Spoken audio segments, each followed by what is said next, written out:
इक्ष्वाकु वंश में मानधाता नाम के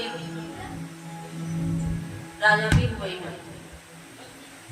मानधाता का जन्म कैसे हुआ कि एक बार व्यवस्थ मनु में इनके कोई संतान नहीं थी और इन्होंने एक यज्ञ रचा था पुत्र प्राप्ति के लिए, और उस यज्ञ में एक मटके के अंदर जल रखा था।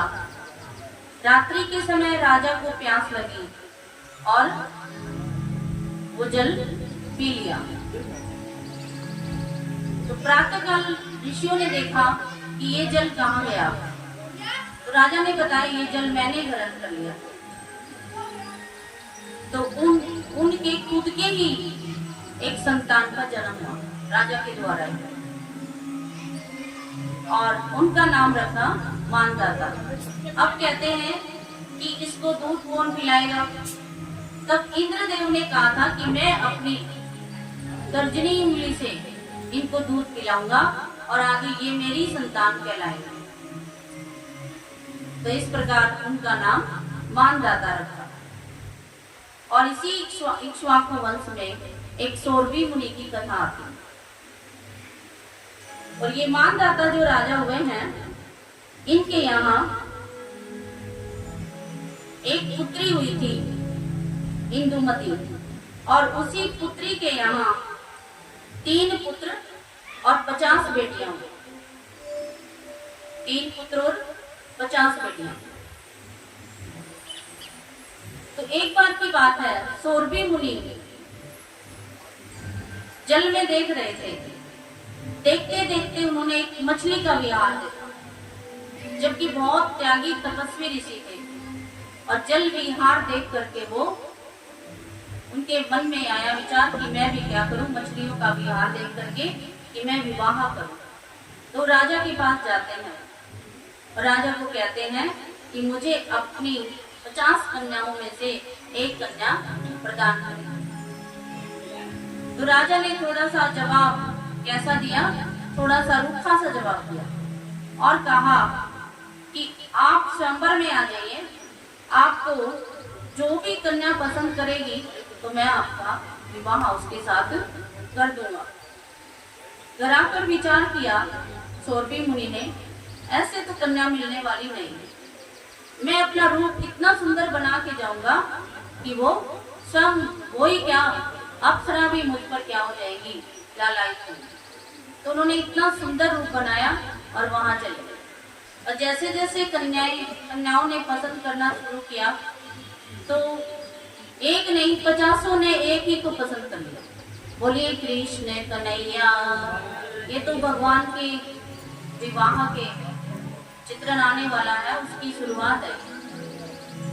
तो 50 कन्याओं के साथ विवाह करके सौरभी मुनि वन में आ जाते हैं और वहां बड़े आराम से रहते हैं। हजारों वर्ष बीत गए, परंतु एक बार उन्होंने विचार किया कि देखिए मन कितना चंचल होता है। मैंने हजारों वर्ष तक पहले तपस्या की और उस तपस्या के उपरांत भी मेरा मन क्या हो गया, चलायमान हो गया और मैंने इन कन्याओं के साथ विवाह कर लिया।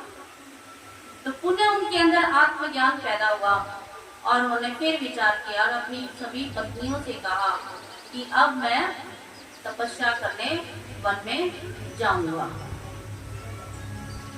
तो उनकी पत्नियों ने भी कहा कि आप तपस्या करेंगे तो हम भी तपस्या करेंगे, हम भी चलते हैं आपके साथ। तो इस तरह पत्नियों सहित उन्होंने वन में तपस्या की और वहीं पर उन्होंने तप करते करते अपने प्राणों का त्याग कर दिया।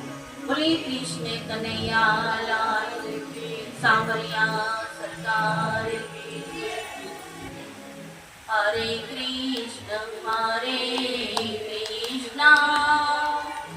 कृष्ण कृष्ण हरे हरे, हरे राम राम राम हरे हरे।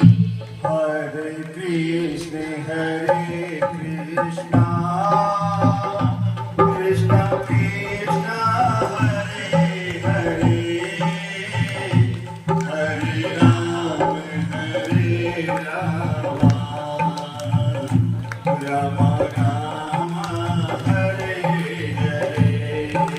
हरे राम हरे राम राम राम हरे हरे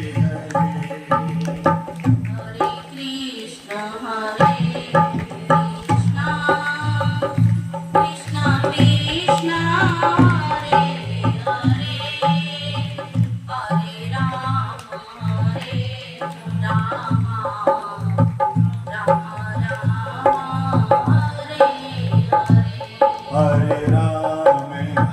हरे राम हरे राम हरे कृष्ण हरे राम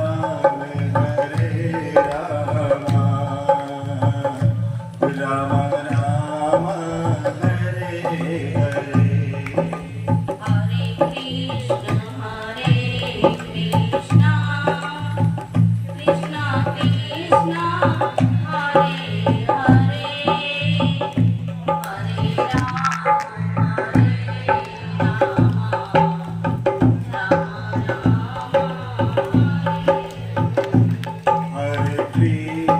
हरे कृष्ण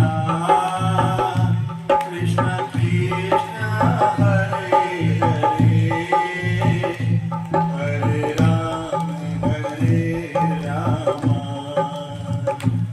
राम राम हरे हरे बोले Krishna Kanhaiya Lal Please like and share.